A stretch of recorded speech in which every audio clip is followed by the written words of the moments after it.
भाई दूज का त्योहार बहन और भाई के प्यार के अटूट रिश्ते को समर्पित है। हिंदू पंचांग के अनुसार ये त्योहार हर साल कार्तिक शुक्ल पक्ष की द्वितीया तिथि को मनाया जाता है। इस त्योहार को भाई दूज, यम द्वितीया और भाई टीका के नाम से भी जाना जाता है। आज हम बताने जा रहे हैं भाई दूज की पौराणिक कथा की क्यों मनाया जाता है भाई दूज, कैसे हुई इस पर्व की शुरुआत। लेकिन उससे पहले हम जान लेते हैं कि इस साल 2023 में भाई दूज और भाई को तिलक लगाने का शुभ मुहूर्त क्या है।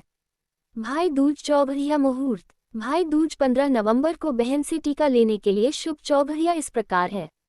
सुबह 6:43 से 8:04 तक लाभ चौबरिया। ये है भाई दूज पर बहन से टीक लगवाने का पहला शुभ मुहूर्त। सुबह 8:04 से 9:04 तक अमृत चौबरिया। ये है भाई दूज पर बहन से टीक लगवाने का दूसरा शुभ मुहूर्त। सुबह 10:45 से 12:05 तक अमृत चौबरिया। ये है भाई दूज पर बहन से टीक लगवाने का तीसरा शुभ मुहूर्त। चलिए आप जानते हैं भाई दूज की पौराणिक कथा के बारे में। भाई दूज की कथा। सूर्य भगवान की पत्नी का नाम संज्ञा देवी था। इनकी 2 संतानें, पुत्र यमराज था, कन्या यमुना थी। संज्ञा रानी पति सूर्य की उद्दीप्त किरणों को न सह सकने के कारण उत्तरी ध्रुव प्रदेश में छाया बनकर रहने लगी। उसी छाया से ताप्ती नदी तथा शनिश्चर का जन्म हुआ। इसी छाया से अश्विनी कुमारों का भी जन्म बताया जाता है, जो देवताओं के वैद्य भेषज माने जाते हैं। इधर छाया का यम तथा यमुना से व्यवहार खराब होने लगा। इससे खिन्न होकर यम ने अपनी एक नई नगरी यमपुरी बसाई। यमपुरी में पापियों को दंड देने का काम संपादित करते भाई को देखकर यमुना जी गोलोक चली आई, तो उन्होंने दूतों को भेजकर यमुना को बहुत खोजवाया, मगर मिल न सकी। फिर स्वयं ही गोलोक गए, जहां विश्राम घाट पर यमुना जी से भेंट हुई। भाई को देखते ही यमुना ने हर्ष विभोर हो स्वागत सत्कार के साथ भोजन करवाया। इससे प्रसन्न हो यम ने वर मांगने को कहा। यमुना ने कहा, हे भैया, मैं आपसे यह वरदान मांगना चाहती हूँ कि मेरे जल में स्नान करने वाले नर नारी यमपुरी न जाएं। प्रश्न बड़ा कठिन था। यम के ऐसा वर देने से यमपुरी का अस्तित्व ही समाप्त जाता। अतः भाई को असमंजस में देखकर यमुना बोली, आप चिंता न करें, मुझे यह वरदान दे कि जो लोग आज के दिन बहन के यहाँ भोजन करके इस मथुरा नगरी स्थित विश्राम घाट पर स्नान करें, वह तुम्हारे लोग न जाएं। इसे यमराज ने स्वीकार कर लिया। इस तिथि को जो सज्जन बहन के घर भोजन नहीं करेंगे, उन्हें मैं बांधकर यमपुरी को ले जाऊंगा और तुम्हारे जल में स्नान करने वालों को स्वर्ग प्राप्त होगा। तभी से भाई बहन के रिश्ते का ये त्योहार मनाया जाने लगा। भाई दूज की दूसरी कथा। एक बुढ़िया थी, उसके 7 बेटे और एक बेटी थी। बेटी की शादी हो चुकी थी। जब भी उसके बेटे की शादी होती, फेरों के समय एक नाग आता और उसके बेटे को डस लेता था। बेटा वही खत्म हो जाता और बहू विधवा। इस तरह उसके 6 बेटे मर गए, 7वें की शादी होनी बाकी थी। इस तरह अपने बेटों के मर जाने के दुख से बुढ़िया रो रो के अंधी हो गई थी। भाई दूज आने को हुई तो भाई ने कहा कि मैं बहन से तिलक कराने जाऊंगा। माँ ने कहा ठीक है। उधर जब बहन को पता चला कि उसका भाई आ रहा है, तो वह खुशी से पागल होकर पड़ोसन के गई और पूछने लगी कि जब बहुत प्यारा भाई घर आए तो क्या बनाना चाहिए। पड़ोसन उसकी खुशी को देखकर जलभून गई और कह दिया कि दूध से रसोई ले, घी में चावल पका। बहन ने ऐसा ही किया। उधर भाई जब बहन के घर जा रहा था तो उसे रास्ते में सांप मिला। सांप उसे डसने को हुआ। भाई बोला, तुम मुझे क्यों डस रहे हो। सांप बोला, मैं तुम्हारा काल हूँ और मुझे तुमको डसना है। भाई बोला, मेरी बहन मेरा इंतजार कर रही है, मैं जब तिलक करा के वापस लौटूंगा तब तुम मुझे डस लेना। सांप ने कहा, भला आज तक कोई अपनी मौत के लिए लौट के आया है जो तुम आओगे। भाई ने कहा, अगर तुझे यकीन नहीं है तो तू मेरे झोले में बैठ जा, जब मैं अपनी बहन के तिलक कर लूं तब तू मुझे डस लेना। सांप ने ऐसा ही किया। भाई बहन के घर पहुंच गया। दोनों बड़े खुश हुए। भाई बोला, बहन जल्दी से खाना दे, बड़ी भूख लगी है। बहन क्या करे, न तो दूध की रसोई सूखे, न ही घी में चावल पके। भाई ने पूछा, बहन इतनी देर क्यों लग रही है, तू क्या पका रही है। तब बहन ने बताया कि ऐसे ऐसे किया है। भाई बोला, पगली, कहीं घी में भी चावल पके हैं या दूध से कोई रसोई लीपे है। गोबर से रसोई लीप, दूध में चावल पका। बहन ने ऐसा ही किया। खाना खा के भाई को बहुत जोर नींद आने लगी। इतने में बहन के बच्चे आ गए। बोले, मामा मामा हमारे लिए क्या लाए हो।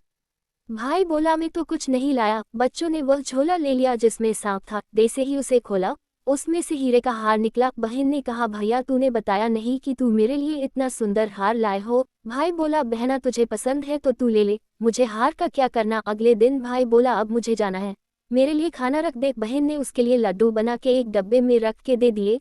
भाई कुछ दूर जाकर थककर एक पेड़ के नीचे सो गया। उधर बहन के जब बच्चों को जब भूख लगी तो माँ से कहा कि खाना दे दो। माँ ने कहा खाना अभी बनने में देर है, तो बच्चे बोले कि मामा को जो रखा है वही दे दो। तो वह बोली कि लड्डू बनाने के लिए बाजरा पीसा था, वही बचा पड़ा है चक्की में, जाकर खा लो। बच्चों ने देखा कि चक्की में तो सांप की हड्डियां पड़ी है। यही बात माँ को आकर बताई तो वह बावली सी होकर भाई के पीछे भागी। रास्ते भर लोगों से पूछती कि किसी ने मेरा गलबाटोई देखा, किसी ने मेरा बावला सा भाई देखा। तब एक ने बताया कि कोई लेटा तो है पेड़ के नीचे, देख ले वही तो नहीं। भागी भागी पेड़ के नीचे पहुंची, अपने भाई को नींद से उठाया। भैया भैया कहीं तूने मेरे लड्डू तो नहीं खाए? भाई बोला ये ले तेरे लड्डू। नहीं खाए मैंने, ले दे के लड्डू ही तो दिए थे।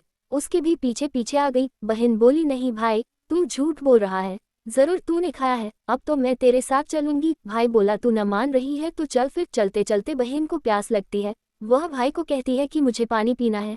भाई बोला अब मैं यहाँ तेरे लिए पानी कहाँ से लाऊं, देख दूर कहीं चील उड़ रही हैं, चली जा वहाँ, शायद तुझे पानी मिल जाए। तब बहन वहाँ गई और पानी पीकर जब लौट रही थी तो रास्ते में देखती है कि एक जगह जमीन में 6 शिलाएं गड़ी हैं और एक बिना गड़े रखी हुई थी। उसने एक बुढ़िया से पूछा कि ये शिलाएं कैसी है। उस बुढ़िया ने बताया कि एक बुढ़िया है, उसके 7 बेटे थे, 6 बेटे तो शादी के मंडप में ही मर चुके हैं, तो उनके नाम की ये शिलाएं जमीन में गड़ी हैं। अभी 7वें की शादी होनी बाकी है, जब उसकी शादी होगी तो वह भी मंडप में ही मर जाएगा, तब ये 7वीं शिला भी जमीन में गड़ जाएगी। ये सुनकर बहन समझ गई ये शिलाएं किसी और की नहीं बल्कि उसके भाइयों के नाम की है। उसने उस बुढ़िया से अपने 7वें भाई को बचाने का उपाय पूछा। बुढ़िया ने उसे बतला दिया कि वह अपने 7वें भाई को कैसे बचा सकती है। सब जानकर वह वहां से अपने बॉल खुले करके पागलों की तरह अपने भाई को गालियां देती हुई चली। भाई के पास आकर बोलने लगी तू तो जलेगा, कुटेगा, मरेगा। भाई उसके ऐसे व्यवहार को देखकर चौंक गया, पर उसे कुछ समझ नहीं आया। इसी तरह दोनों भाई बहन माँ के घर पहुंच गए। थोड़े समय के बाद भाई के लिए सगाई आने लगी, उसकी शादी तय हो गई। जब भाई को सहरा पहनाने लगे तो वह बोली इसको क्यों सहरा बंधेगा, सहारा तो मैं पहनूंगी, ये तो जलेगा मरेगा। सब लोगों ने परेशान होकर सहरा बहन को दे दिया। बहन ने देखा उसमें कलंगी की जगह सांप का बच्चा था, बहन ने उसे निकाल के फेंक दिया। अब जब भाई घोड़ी चढ़ने लगा तो बहन फिर बोली ये घोड़ी पर क्यों चढ़ेगा, घोड़ी पर तो मैं बैठूंगी, ये तो जलेगा मरेगा, इसकी लाश को चील कौवे खाएंगे। सब लोग बहुत परेशान, सब ने उसे घोड़ी पर भी चढ़ने दिया। अब जब बारात चलने को हुई तब बहन बोली ये क्यों दरवाजे से निकलेगा, ये तो पीछे के रास्ते से जाएगा, दरवाजे से तो मैं निकलूंगी। जब वह दरवाजे के नीचे से जा रही थी तो दरवाजा अचानक गिरने लगा। बहन ने एक ईंट उठाकर अपनी चुनरी में रख ली, दरवाजा वही की वही रुक गया। सब लोगों को बड़ा अचंभा हुआ। रास्ते में एक जगह बारात रुकी तो भाई को पीपल के पेड़ के नीचे खड़ा कर दिया। बहन कहने लगी ये क्यों छांव में खड़ा होगा, ये तो धूप में खड़ा होगा, छांव में तो मैं खड़ी होगी। जैसे ही वह पेड़ के नीचे खड़ी हुई, पेड़ गिरने लगा। बहन ने एक पत्ता तोड़कर अपनी चुनरी में रख लिया, पेड़ वही की वही रुक गया। अब तो सबको विश्वास हो गया कि ये बावली कोई जादू टोना सीख कर आई है, जो बार बार अपने भाई की रक्षा कर रही है। ऐसे करते करते फेरों का समय आ गया। जब दुल्हन आई तो उसने दुल्हन के कान में कहा अब तक तो मैंने तेरे पति को बचा लिया, अब तू ही अपने पति को और साथ ही अपने मरे हुए जेठों को बचा सकती है। फेरों के समय एक नाग आया, वो जैसे ही दूल्हे को डसने को हुआ, दुल्हन ने उसे एक लोटे में भर के ऊपर से प्लेट से बंद कर दिया।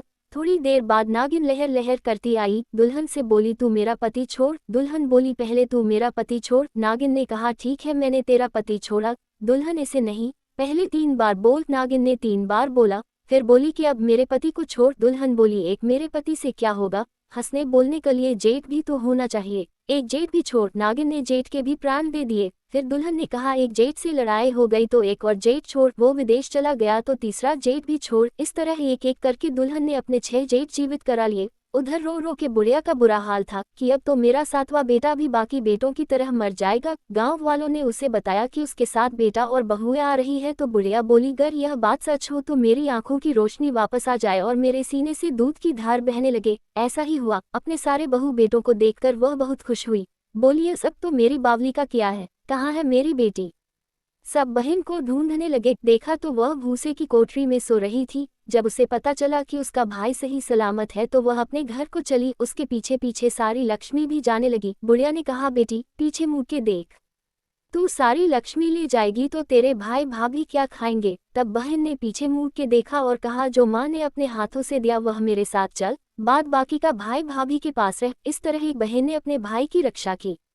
दोस्तों अगर यह वीडियो अच्छी लगी हो तो प्लीज़ चैनल को लाइक करें, सब्सक्राइब करें शेयर करें और आगे कैसा वीडियो देखना चाहते हैं वो हमें कमेंट बॉक्स में बताएं। अपना कीमती समय देने के लिए आपका बहुत बहुत धन्यवाद।